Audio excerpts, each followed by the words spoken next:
Israeli सेना की एक मिलिट्री बेस में जहां पर हमास के आतंकी रखे जाते हैं, वहां पर एक बड़ी घटना हुई है। वहां पर बड़ी संख्या में भीड़ घुस गई, मॉब घुस गया वहां पर, और ये माना जा रहा है कि दक्षिणपंथी इजरायली जो है उनका एक मॉब था।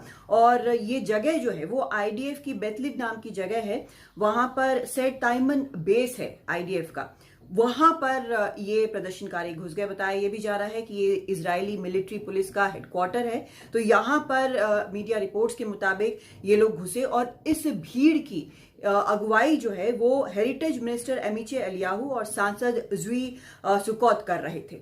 ये अपने आप में चौंकाने वाली बात है कि रूलिंग पार्टी जो है, कोalition जो है, उसके नेता यहां पर इस तरह से भीड़ की अगुवाई कर रहे हों और आईडीएफ बेस में या फिर मिलिट्री पुलिस के हेडक्वार्टर्स में इस तरह से घुसे। विरोध उनका क्यों था? विरोध उनका इसलिए था क्योंकि 9 इजरायली रिजर्विस्ट सैनिक जो हैं उनको मिलिट्री पुलिस ने हिरासत में लिया है। इन सैनिकों पर बेहद गंभीर आरोप है। आरोप यह है कि उन्होंने इसी जेल में बंद एक हमास के सदस्य का गैंगरेप किया है, उसको टॉर्चर किया है और इसे बेहद गंभीरता से लिया जा रहा है। इसीलिए रेड करके इनको हिरासत में लिया गया है।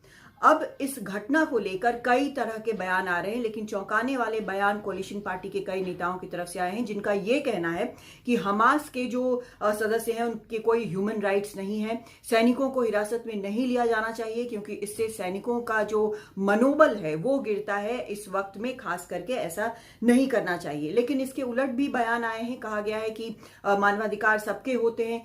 सबसे अहम जो बयान आए हैं उसमें रक्षा मंत्री योव गैलेंट ये कह रहे हैं कि कानून सबके लिए बराबर है और कानून के मुताबिक ही काम होगा। पीएम बेंजामिन नेतन्याहू जो है वो शांति बनाए रखने की अपील कर रहे हैं, लेकिन ये लोगों को चौंका रहा है कि किस तरह से कोalition पार्टी के जो मेंबर हैं वो इस तरह से एक आईडीएफ बेस में घुस सकते हैं, मिलिट्री पुलिस के हेडक्वार्टर में घुस सकते हैं इस भीड़ के साथ।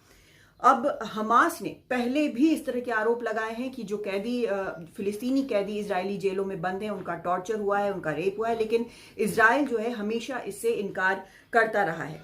अब इजरायली सांसदों के खुले तौर पर टॉर्चर और इस तरह के व्यवहार का समर्थन जो है वो कई सवाल खड़े करता है और हालात जो है मुश्किल हालात को और मुश्किल बना सकता है। वैसे 7 अक्टूबर 2023 की अगर हम बात करें, जिसको लेकर हमास जो है वो इनकार करता है, कई ऐसे काम जिसके सबूत सामने आए हैं, उसमें भी जो सबूत जो सामने आए हैं उसमें हमास के जो आतंकी घुसे थे इजराइल में, उन्होंने सेक्सुअल वायलेंस किया, उन्होंने टॉर्चर किया आम इजरायली नागरिकों को। तो ये दोनों तरफ से इस तरह के टॉर्चर और बाकी घटनाओं की खबरें सामने आ रही हैं। अब कम से कम इस मामले में जहां पर सैनिकों को हिरासत में लिया गया है, अब जांच होगी, उसके बाद आगे की कार्रवाई होगी। लेकिन ये अपने आप में जो भीड़ जो वहां पर घुसी है और जो नेता इस बात का समर्थन कर रहे हैं, ये अपने आप में कई सवाल उठाता है।